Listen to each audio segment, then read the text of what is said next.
नमस्कार। कक्षा 10वीं क्षितिज भाग 2 पाठ 5 उत्साह कविता की व्याख्या। कवि सूर्यकांत त्रिपाठी निराला। कवि परिचय। निराला विस्तृत सरोकारों के कवि है। निराला छायावादी युग के 4 प्रमुख स्तंभों में से एक माने जाते हैं। छायावादी रचनाकारों में उन्होंने सबसे पहले मुक्त छंद का प्रयोग किया। उन्होंने कई कहानियां, उपन्यास और निबंध भी लिखे हैं, किंतु उनकी ख्याति विशेष रूप से कविता के कारण ही है। उनकी प्रमुख काव्य रचनाएं हैं अनामिका, परिमल, गीतिका, कुकुरमुत्ता और नए पत्ते। निराला रचनावली के 8 खंडों में उनका संपूर्ण साहित्य प्रकाशित है। उनकी यह दृष्टि महत्वपूर्ण है कि लड़ते रहना ही नियति है। तो आइए हम देखते हैं कवि निराला द्वारा रचित कविता उत्साह। उत्साह एक आह्वान गीत है जो बादल को संबोधित है। आह्वान का मतलब है पुकारना, बुलाना। कवि निराला जी आकाश में उमड़ते बादलों को आह्वान कर रहे हैं, पुकार रहे हैं, बुला रहे हैं। बादल निराला का प्रिय विषय है। हां, बादलों से निराला जी के प्यार का अंदाजा इसी से लगाया जा सकता है कि उन्होंने बादल राग नाम से 6 कविताएं लिखी है। उत्साह नामक इस कविता में बादल का 2 रूप अथवा 2 अर्थ प्रस्तुत है। कवि निराला जी विस्तृत दृष्टिकोण से बादल को देख रहे हैं और कविता में प्रस्तुत कर रहे हैं। आइए देखते हैं बादल का वो दोनों रूप। बादल एक तरफ पीड़ित प्यासे जन की आकांक्षा को पूरा करने वाला है, अर्थात बादल का पहला रूप क्या है? बारिश का बादल, जो गर्मी से व्याकुल, दुखी और प्यासे लोगों के लिए शीतलता प्रदान करने वाला वो रूप। तो दूसरी तरफ क्या है? दूसरी तरफ वही बादल नई कल्पना और नए अंकुर के लिए विध्वंस, विप्लव और क्रांति चेतना को संभव करने वाला भी। अर्थात दूसरे अर्थ में बादल वो कवि है जो अपनी नई कविताओं से जनता में विध्वंस, विप्लव और क्रांति ला सकता है। वो कवि नया सृजन करेगा, नई कविताएं लिखकर नई चेतना जगाएगा। तो इस तरह कविता में बादल का 2 रूप सामने आते हैं। बारिश के बादल में ललित कल्पना है और विद्रोही कवि में क्रांति चेतना। कवि जीवन को व्यापक और समग्र दृष्टि से देखता है। सामाजिक क्रांति या बदलाव में साहित्य की भूमिका महत्वपूर्ण होती है। साहित्य की भूमिका मतलब है साहित्यकार की भूमिका। साहित्यकार के पास एक सशक्त तलवार है, अपना एक हथियार है, उनकी कलम। इस कलम में तो असीम शक्ति है। रचनाकार के शब्दों में, पाठकों में, पढ़ने वालों में नए बदलाव, उमंग और उत्साह भरने का जादू है। उनकी रचनाओं में नई सोच पैदा करने की शक्ति है। उत्साह नामक एक कविता उन दिनों लिखी गई है जब भारत अंग्रेजों का गुलाम था। लोगों में अपनी खोई आजादी को लेकर निराशा थी। वे तो तन मन से हारे हुए थे। गुलामी के जंजीरों को तोड़ने की न उनमें शक्ति थी, न प्रतीक्षा। तो ऐसे हालात में समय की मांग है कि ऐसा कोई आए जो उनमें अपनी खोई शक्ति की याद दिलाए, उनका उत्साह बढ़ाए, उनमें जोश पैदा करे। इसीलिए कवि निराला एक ऐसे कवि को पुकार रहे हैं, आह्वान कर रहे हैं, बुला रहे हैं, जो अपनी नई कविताओं के जरिए लोगों में जोश लाए, क्रांति लाए, उम्मीद लौटाए, विध्वंस और विप्लव भर सके।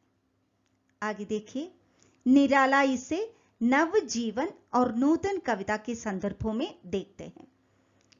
नवजीवन का संदर्भ क्या है?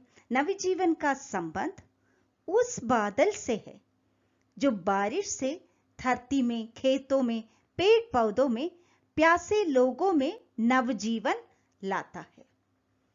और नूतन कविता का संदर्भ कवि द्वारा रचित जोश भरी, क्रांति भरी नई कविता। तो आइए कविता की ओर। बादल गरजो। कवि कहते हैं, बादल तुम गरजो। यह गर्जन तुम्हारे आने की सूचना देगी, संदेशा देगी।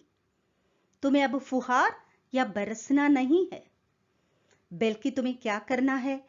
तुम्हें गरजना है। और यह गरज गर्मी से दुखी प्यासे लोगों में आशा लाएगी कि हां, अब बारिश होगी, प्यास बुझेगी, गर्मी दूर होगी, फसल उगेंगे। और यही गरज नई कविता लिखने वाले कवि के मन में क्रांति और विप्लव भरेगी।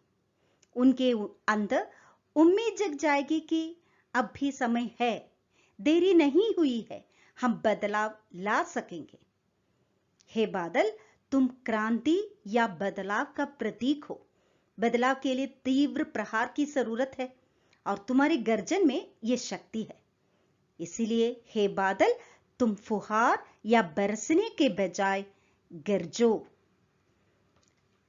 खेर खेर खोर गगन थाराथर ओ।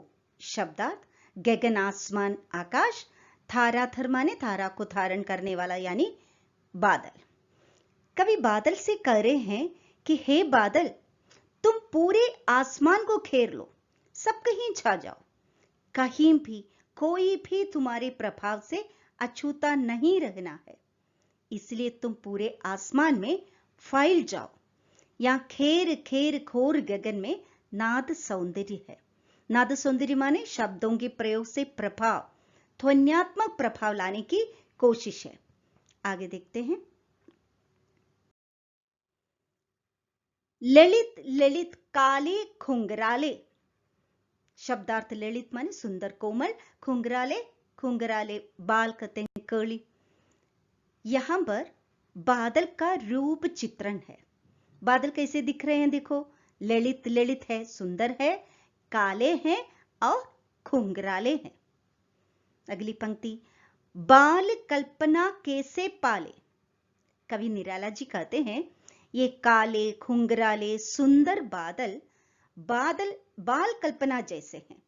माने छोटे बच्चों की कल्पना, उनकी सोच, उनके विचार जैसे। बच्चों की सोच तो हर पल बदलती रहती है, हर क्षण उनके मन में अलग अलग विचार आते हैं। उसी प्रकार आसमान में बादल का रूप भी हर क्षण हर पल बदलती रहती है। यहां ललित ललित काले घुंघराले में भी नाद सौंदर्य है और ललित ललित में पुनरुक्ति प्रकाश अलंकार भी है। विद्युत छवि उर्मे। कवि नवजीवन वाले। शब्दार्थ विद्युत बिजली, छवि चमक, उर हृदय मन। बादल को संबोधित करके कवि निराला जी कहते हैं, विद्युत छवि उर्मे। तुम्हारे हृदय में विद्युत छवि है, बिजली है तुम्हारे अंदर। तुम गरज कर अपने अंदर की बिजली गिराकर जब बरसते हो, तब धरती में नवजीवन वाले नवजीवन का निर्माण होता है। कैसे? नए पौधे उगते हैं, नए अंकुर फूटते हैं, गर्मी से पीड़ित लोगों में नई जान आ जाती है। इस तरह तुम धरती में नवजीवन भर देते हो। अगली पंक्ति, वज्र छिपा नूतन कविता फिर भर दो, बादल गरजो। इसी प्रकार हे कवि, तुम्हारे अंदर वज्र छिपा है, माने तुम्हारे अंदर बिजली की शक्ति है। नूतन कविता फिर भर दो। तुम वज्र जैसे सशक्त सृजन शक्ति से, सृजन शक्ति अर्थात लिखने की क्षमता से विप्लव और क्रांति भरी नई कविताएं लिख डालो। अपनी कविताओं से निराश हताश लोगों में नया जीवन भर दो, उमंग और जोश भर दो। बादल गरजो विद्युत छवि में नाद सौंदर्य है। विकल विकल उन्मन थे उन्मन, विश्व के निदा के सकल जन। शब्दार्थ विकल दुखी, उन्मन अनमन उदास, विश्व दुनिया संसार, निदाव गर्मी, सकल जन सारे जन। दुनिया के सभी लोग, सकल जन निदाव के कारण गर्मी के कारण विकल थे, दुखी थे, उन्मन थे अर्थात उदास थे। अर्थात गर्मी के कारण सभी लोग दुखी और उदास थे। उसी प्रकार नई क्रांति और सोच के साथ नए कवि के आने तक सारे लोग कैसे थे? सभी लोग हताश और निराश थे।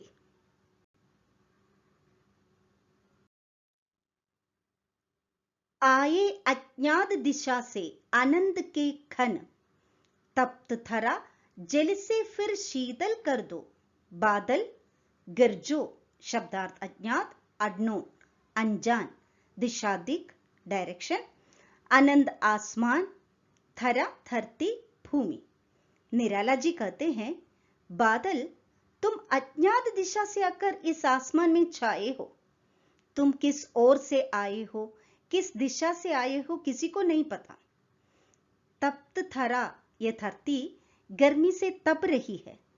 जल से फिर शीतल कर दो, इसको अपने जल से तुम शीतल कर दो।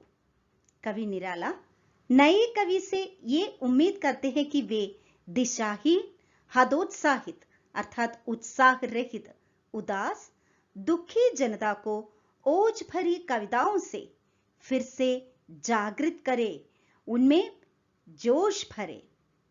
तो इस तरह उत्साह कविता की पूरी व्याख्या के बाद हम पाएंगे कि कविता में प्रवाह और प्रभाव है, गेयता है, नाद सौंदर्य है, मुक्त छंद एवं संबोधन शैली का प्रयोग हुआ है, भाषा ओज गुण संपन्न है।